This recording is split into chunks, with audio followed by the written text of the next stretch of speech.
teman-teman pariwisata, sekarang saya berada di kaki Gunung Salak. Pada kesempatan ini, saya akan mengajak teman-teman semua berkenalan dengan Pak Usaha, Kepala Pertanian Organik BSP Farm. Mari kita simak. Let's go!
Halo Pak, apa kabar? Alhamdulillah Pak, baik. Pak Usaha, seiring isu perubahan iklim yang semakin kuat digaungkan oleh negara-negara di dunia, ini juga berdampak kepada negara berkembang seperti Indonesia. Pemerintah melalui Departemen Pertanian saat ini sedang giat-giatnya mengembangkan sektor pertanian organik. Ini sangat menarik, Pak. Bagaimana bisa pertanian organik berkorelasi terhadap isu perubahan iklim? Sebentar saya mau nanya-nanya ya, Pak, untuk tahu lebih banyak mengenai pertanian organik ini. Pak Usaha, apa sih yang melatar belakangi munculnya gagasan pertanian organik, Pak? Oke Pak, terima kasih. Sebenarnya pertanian organik itu sejak zaman dulu kala sudah ada pertanian organik ya Pak. Itu ya jadi sebenarnya. Kini muncul ya pertanian organik itu sebagai apa ya, perlawanan dari pertanian konvensional. Bapak bisa tunjukkan bahwa pertanian organik sebetulnya sudah ada dari zaman nenek moyang kita. Bisa dibuktikan dengan apa, Pak? Dulu sebelum pertanian konvensional mereka pertanian secara tradisional aja Pak, gitu ya. Tradisional dan mungkin juga sudah tidak menggunakan pupuk kimia kali ya. Butuh buatan. Pak, apa sih perbedaan pertanian organik dengan pertanian konvensional, Pak? Oke Pak, terima kasih. Jelas Pak ya, pertanian organik itu kan tanpa pestisida, tanpa pupuk kimia. Artinya apa? Udara jadi sehat, air jadi jernih, lingkungan jadi tidak tercemar. Terus turun lagi. Kalau kita bikin diagram, media kehidupan jadi sehat, jadi karena menggunakan bahan secara alamiah atau menggunakan kompos, jadi erosi rendah. Terus turun lagi hasil pertaniannya. Hasil karena menggunakan apa ya, menggunakan bahan secara alamiah, otomatis sayur yang sayur atau produk pertanian yang dihasilkan dengan budidaya organik otomatis jadi sehat. Nah, yang turun lagi kalau kita bikin diagram lagi, jadi pertanian organik ini produk yang dihasilkan mengandung antioksidan tinggi, serat tinggi, lebih bergizi. Nah, di sini antara organik, antara manusia dan alam itu menunjukkan keagungan Tuhan. Nah, pertanian konvensional itu penuh pestisida, pupuk kimia, jelas. Air, udara, tanaman, lingkungan itu jadi tercemar. Terus bagaimana dengan medianya? Media kehidupan untuk tempat tumbuh tanaman itu jelas tercemar. Nah, terus turun lagi bagaimana dengan penggunaan pestisida, pupuknya, dengan terus media yang tercemar akhirnya menghasilkan tanaman yang tidak bagus, tidak sehat, jadi merugikan kesehatan. Jadi di sini antara manusia dan alam menunjukkan kemurkaan Tuhan. Iya. Kira-kira seperti itu Pak ya, perbedaan pertanian organik dengan pertanian konvensional. Betul, ya. Pak. Jadi kalau pertanian konvensional lebih menggunakan banyak zat-zat kimia Iya, gitu ya. Sedangkan ini lebih kepada Secara alami. materi-materi yang bersifat alam gitu ya. Betul sekali, Pak. Oke. Pak Usaha, berapa lama sih waktu yang dibutuhkan untuk mempersiapkan lahan pertanian organik sebelum ditanam, Pak? Betul, terima kasih, Pak. Berapa lamanya itu tergantung dari lab. Ya, Karena ya. kita di lab. Nah, ketika nanti sudah di lab, itu akan muncul itu pestisida, mau apa organopor, logam, karbon dan sebagainya. Baru di situ ada masa transisi. Masa transisi atau masa konversi menunggu. 1,5 tahun sampai 2 tahun untuk tanaman musiman, 3 tahun untuk tanaman tahunan. Masa konversi inilah masa menunggu tanah istilahnya itu dikembalikan seperti sebelum terpapar oleh bahan kimia tadi, gitu, Pak. Oh, jadi berapa lama waktu itu sifatnya relatif ya, Pak, Relatif, tergantung pada setiap tanah masing-masing. Ya, Tapi kalau Bapak bisa memberikan contoh berapa lama di BSP Farm ini pengolahan tanah waktu itu? BSP Farm ini kan kita mulai awal itu tahun 2005. Ya, untuk masa transisi itu sekitar 1 sampai 2 tahun waktu itu kita masa transisi. Baru tahun 2006 kita bisa menjual produk organik. Jadi perlu waktu sampai beberapa tahun ya, Pak. Nggak bisa langsung tanam itu, Pak. Ya ada 2 macam sih. Sebenarnya kalau lahan yang masih perawan, yang masih hutan gitu bisa langsung. Kalau yang subur ya, yang subur, tidak terkontaminasi. Iya, itu tapi sistem budidaya ada legum, non-legum, terus mungkin jangka pendek, jangka panjang, ada sistemnya, Pak. Oke.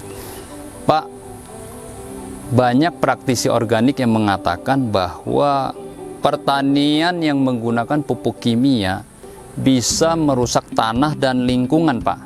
Betul. Bisa dijelaskan, Pak, itu? Ya, kalau menurut saya itu gini, jadi Tuhan menciptakan alam itu sinergis dengan kehidupan manusia yang maha agung. Ketika manusia lupa akan kodratnya, bahkan melecehkan alam, bahkan melakukan sewana-wana, bencana pun terjadi. Bahkan kalau begini, jadi mereka jelas, jadi pertanian konvensional itu lebih merusak lingkungan daripada industri. Karena apa? Pertanian konvensional yang dengan pupuk kimiawi, pupuk buatan itu langsung menyerang sendi-sendi kehidupan, tanah, air, udara, terus makanan yang kita konsumsi itu tercemar. Padahal pertanian merupakan sumber dasar bagi kehidupan manusia. Karena hampir semua kehidupan manusia itu dihasilkan oleh pertanian, alam dan tanaman, gitu, Pak. Gitu. Jadi jelas itu merusak tanah ya, Pak. Jelas merusak tanah. Yang akhirnya ujung-ujungnya manusia juga yang mendapatkan dampaknya gitu ya. Akhirnya produk-produk pertanian yang kita makan pun menjadi tidak sehat. Betul sekali, Pak. Kira-kira begitu ya, Pak. Oke.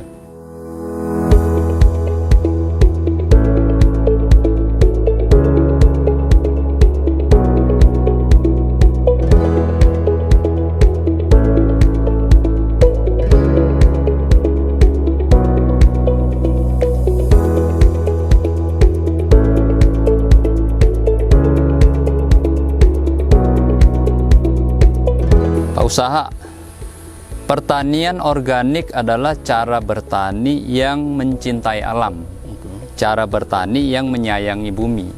Apakah Bapak setuju dengan pandangan ini, Pak? Itu sangat setuju. Tapi kalau menurut saya tidak hanya mencintai ya, tapi kalau menurut saya mencintai dan peduli. Peduli. Ya. Kalau kita bicara organik, berarti kita peduli dengan pertama kehidupan petani, yang kedua peduli dengan lingkungan, yang ketiga peduli dengan kesehatan, yang keempat peduli dengan masa depan, yang tadi ada hubungan dengan bagaimana dengan global warming tadi itu, Pak. Jadi kalau di organik kepedulian itu kalau di bahasa Jawa kan jadi aman, uman, amin. Itu, Pak. Artinya apa tuh, Pak?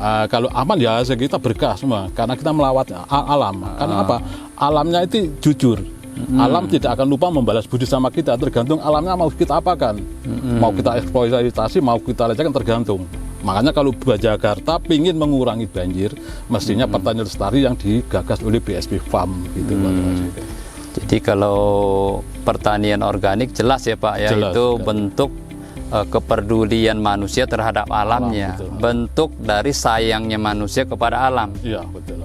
Dengan demikian malah alamnya berbalik, memberikan yang baik buat sama kita. manusianya. Ya, tergantung tadi sebenarnya kita mau apakan alam itu. Jadi kalau kita memberikan baik, alam memberikan yang baik. Iya. Kalau kita memberikan yang jelek, alam juga memberikan yang jelek juga ya Pak ya. Iya, ya, betul sekali. Pak, berapa sih luas lahan yang dimiliki BSP Farm dan komoditas pertanian apa saja yang ditanam di sini Pak?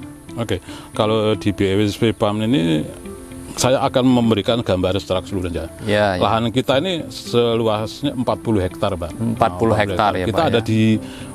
ada di ketinggian 750 sampai 1000.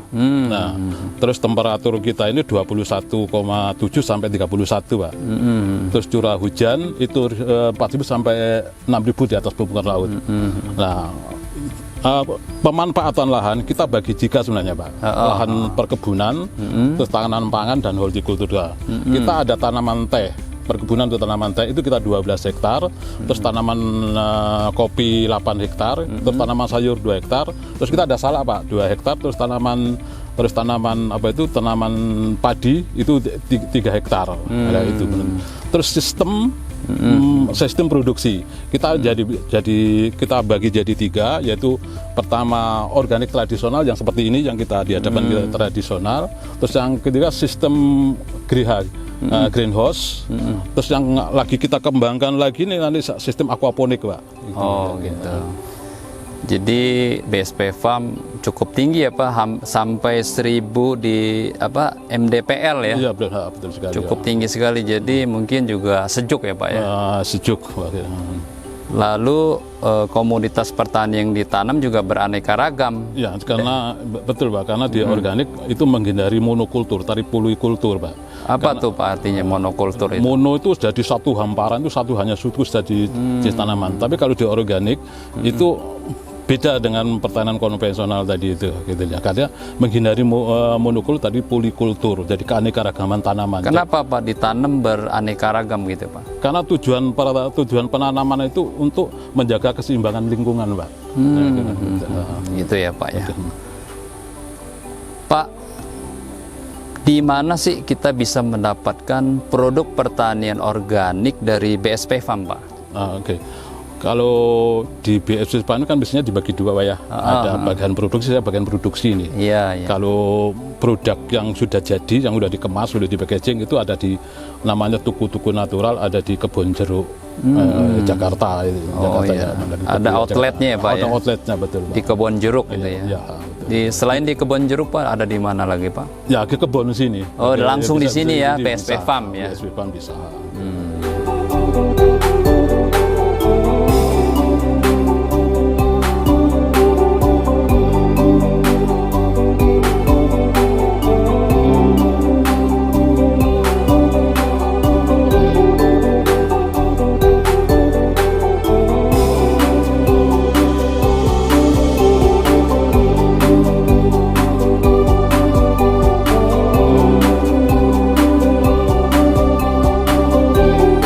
Usaha, saya mau tanya gimana sih cara menanam sayuran organik Pak? Ya, saya penasaran ini.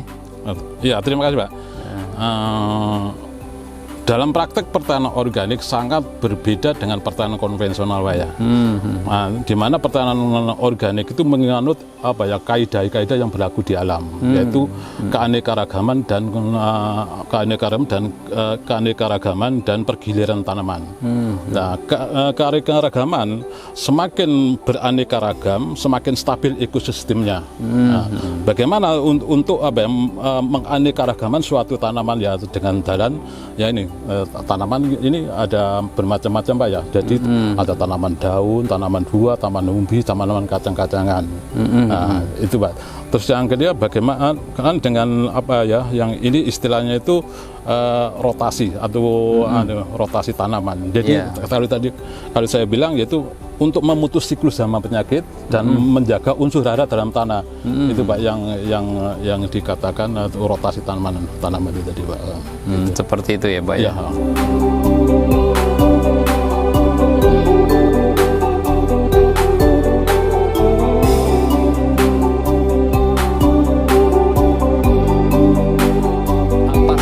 keuntungan yang kita dapatkan dengan kita mengkonsumsi produk pertanian organik, Pak? Ya, pertanian organik itu lebih bergizi ya, lebih menyehatkan daripada pertanian konvensional. Nah, jelas kalau Bapak mengkonsumsi produk konvensional itu bukan dikonsumsi sekarang besok terasa, bukan. Ada penyakit degeneratif itu yang diakibatkan oleh akumulasi pestisida maupun pupuk buatan tadi, Pak. Jadi jelas pertanian organik lebih menyehatkan dan sehat. Gitu. Jadi boleh saya simpulkan penjelasan Bapak bahwa kalau kita mengkonsumsi produk pertanian organik ya tentu saja makanan ini lebih bergizi. Lebih bergizi. Dan tentu saja lebih menyehatkan dibanding dengan produk pertanian yang ditanam secara konvensional ya, Betul, Pak. Kira-kira begitu ya, Betul, Pak ya. Lalu Pak, bagaimana respon masyarakat terhadap keberadaan produk pertanian organik saat ini, Pak? Oke. Sekarang ini pertanian organik memang lagi booming ya. Lagi booming ya, Pak ya. Persentasenya saya kurang tahu ya. Bahkan sekarang itu ada ada gerakan hidup sehat. Bahkan hidup sehat dan manusiawi. Ya, itu. Nah, yang kedua sekarang itu bisa ditandai dengan munculnya kursus-kursus pertanian organik. Oh, sampai muncul kursus ya, Pak ya? Kursus pertanian organik. Terus yang kedua, Pak, tentang penggunaan kompos, pestisida nabati itu sekarang sudah lagi tapi yang jadi masalah itu SDM kita ini memang masih harus dipersiapkan untuk bagaimana mencintai lingkungan tadi, Pak. Iya. Jadi saat ini masyarakat juga semakin tinggi ya kesadarannya atas produk-produk pertanian yang sehat, yang aman ya, Pak ya. Pak Usaha, terima kasih loh Pak untuk waktunya. Sama-sama, Pak. Terima kasih untuk inspirasinya yang luar biasa. Sama-sama. Teman-teman pariwisata, demikianlah perbincangan kita kali ini. Semoga perjalanan wisata kita ke pertanian organik PSP Farm kaki Gunung Salak bisa memberikan wawasan baru dan juga inspirasi-inspirasi ke dalam kehidupan kita. Terima kasih dan sampai jumpa.